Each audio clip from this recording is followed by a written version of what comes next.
Cidadão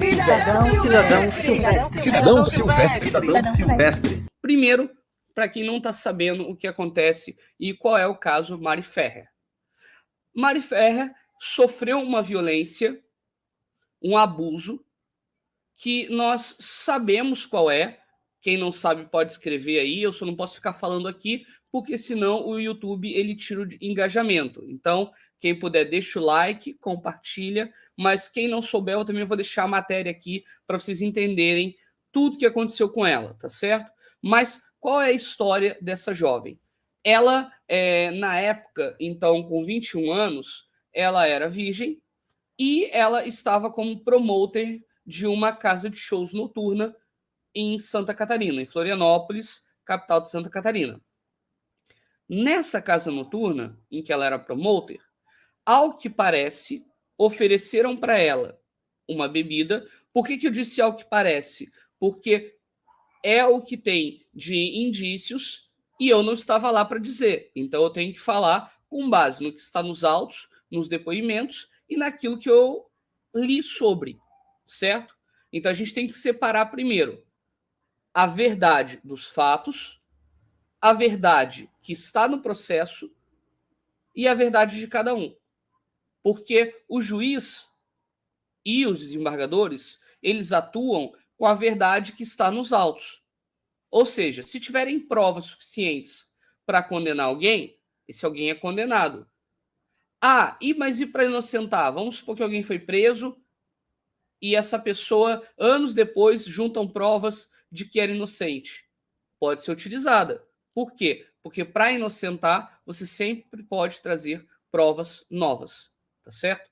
Então, para a gente entender isso no direito penal em geral, tá? Eu estou generalizando aqui, mas em outros países acontece da mesma forma, tá? E nos Estados Unidos, inclusive, tem um caso clássico sobre isso.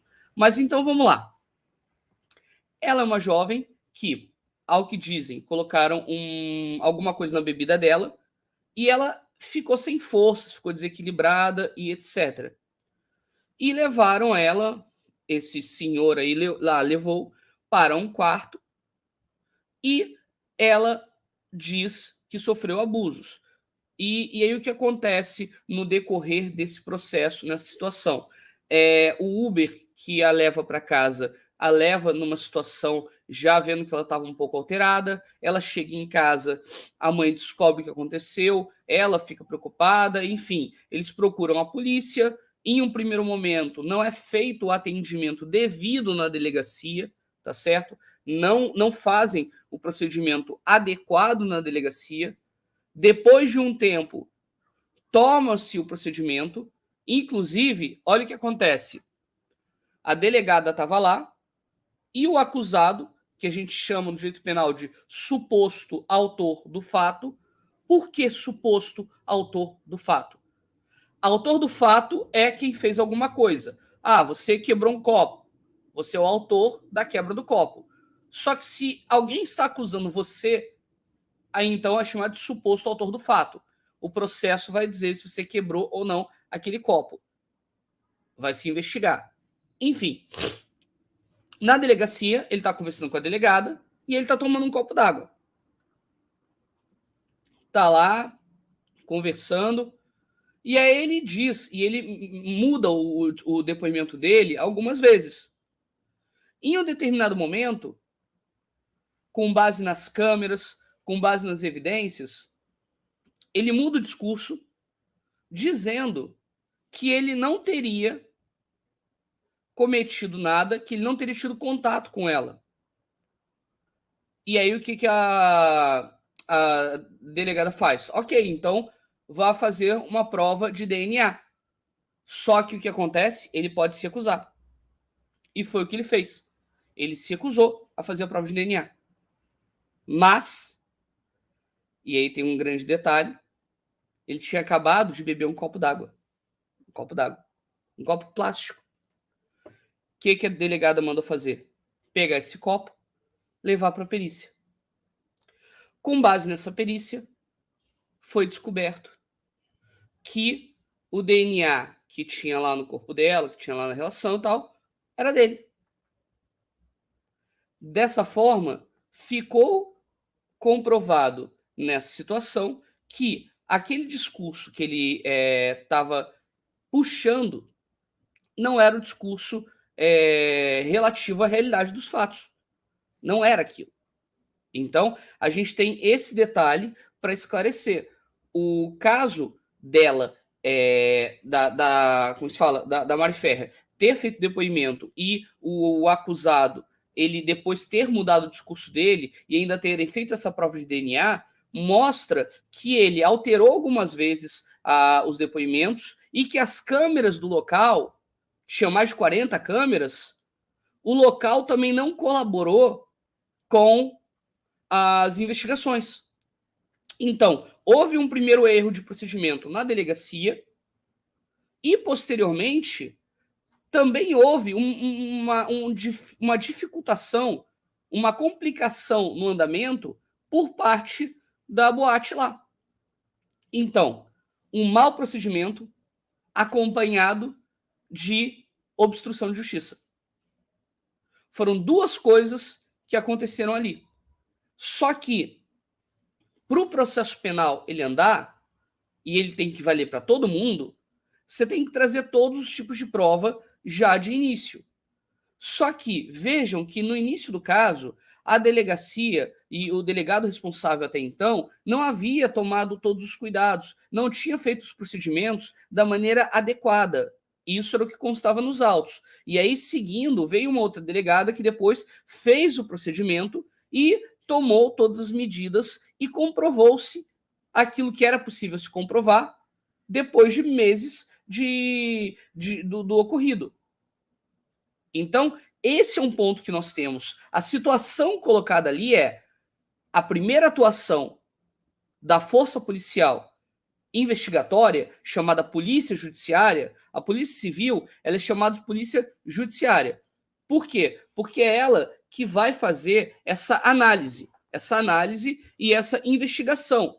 Porque a primeira pessoa que fala qual é o tipo penal é qual é o crime que alguém inicialmente é enquadrado.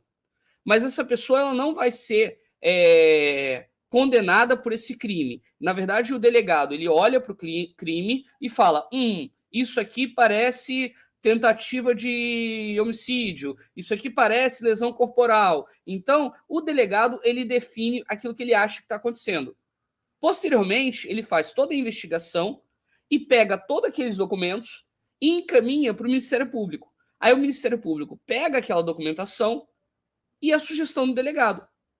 E aí ele pode fazer uma representação com o mesmo tipo penal, com o mesmo crime que o delegado indicou, ou pode usar um outro.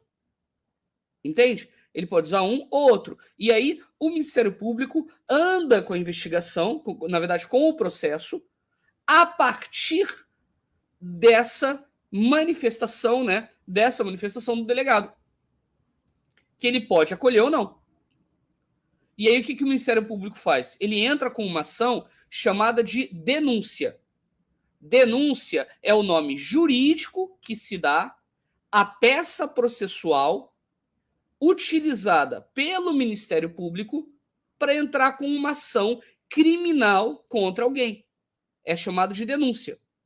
Tá certo? Então, essa denúncia ela é apresentada e o juiz ele pode receber essa denúncia ou ele pode rejeitar. Ou seja, ele pode dizer, olha, não acho que houve crime, rejeito.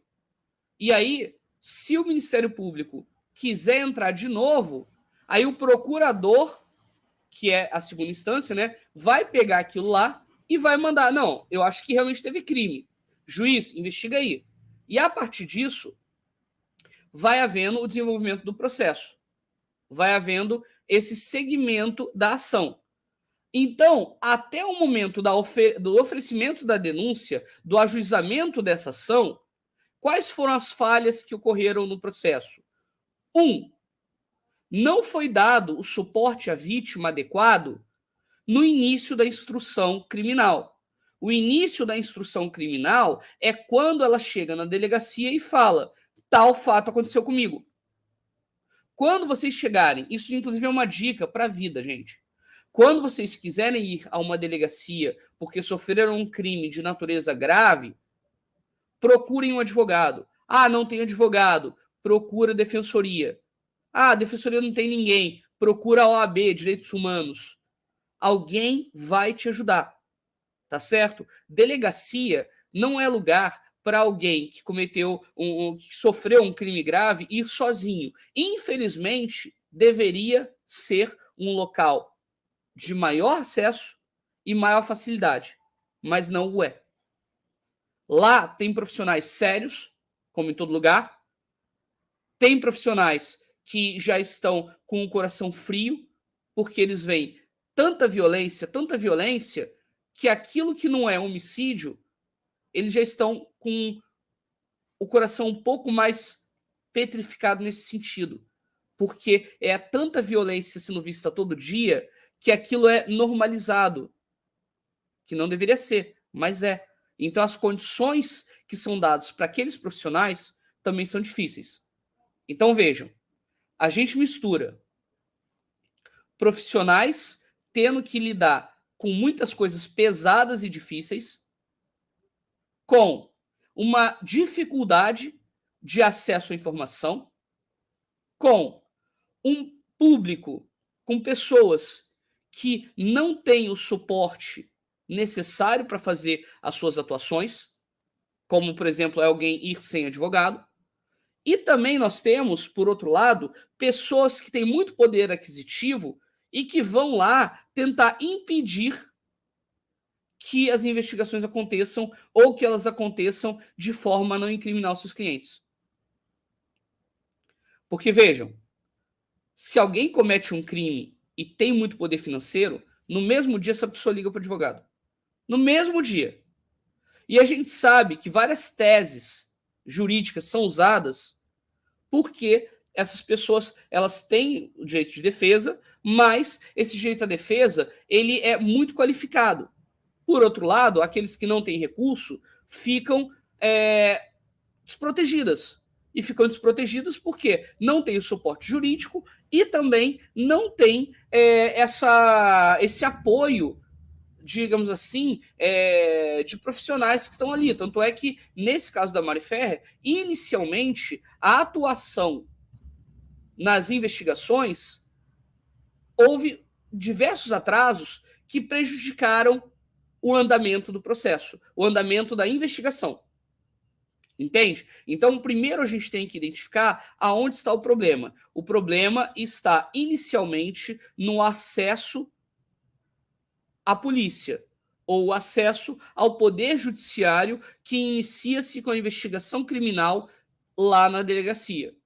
Entende? Então, isso para a vida de vocês. É como eu estou falando. Precisou de... foi assaltado, teve alguma outra situação e tudo mais, não é só ir na polícia. Procura um advogado e vai acompanhado. Entende?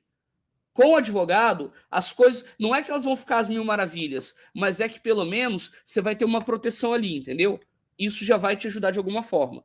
Tá certo? Então esse é um primeiro ponto. E como eu tô dizendo, eu não tô falando só no caso do Mari Ferrer. Eu tô falando isso na vida de todos nós. De todos nós. Tá certo? Eu, quando eu fui... Pra você ter uma ideia, teve uma vez que eu fui agredido por um segurança terceirizado em uma instituição pública. Aí eu fui até a delegacia. Aí o inspetor falou: olha, você sabe que se você acusar de violência e for no IML e não constatar nada, vão encaminhar crime contra você. O cara não sabia que eu era advogado. Mas o que ele estava me incentivando era a não entrar com alguma representação. Entende? Obviamente que eu não falei nada para ele ali. E eu sabia do procedimento que eu ia fazer, porque eu ia fazer um procedimento administrativo. No caso ali, o que eu queria era um procedimento administrativo para depois entrar na Justiça Federal na esfera civil. Aliás, guarda essa informação, tá? Porque esfera penal e esfera civil, uma não anula a outra. Não é porque você perdeu numa que vai perder na outra. Não é porque você ganhou em uma que necessariamente vai ganhar na outra. É importante saber que são duas esferas diferentes. Tá certo? Por exemplo, sei lá, você aí tem um vaso e esse vaso vale milhões e aí alguém quer me dar um soco na cara. eu pego o seu vaso, coloco na minha frente e o cara dá um soco no vaso e quebra. Eu cometi um crime? Em tese, eu posso ser inocentado do crime de dano, porque crime de dano é você destruir ou quebrar algo de alguém. Só que, por outro lado, na esfera civil, eu posso ser condenado a indenizar aquele vaso.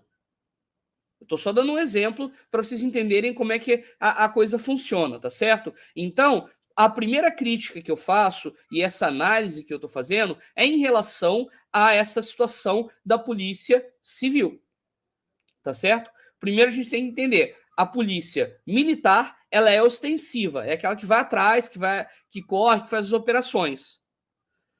A polícia civil, ela é de investigação.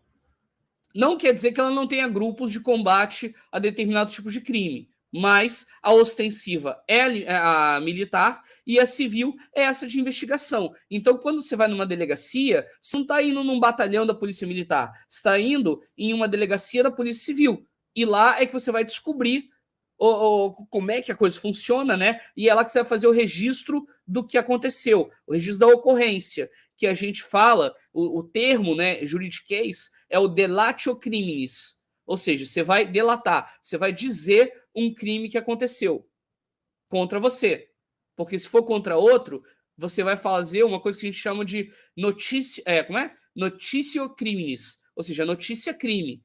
O que é notícia crime? É você informar que uma terceira pessoa sofreu um crime, entendeu?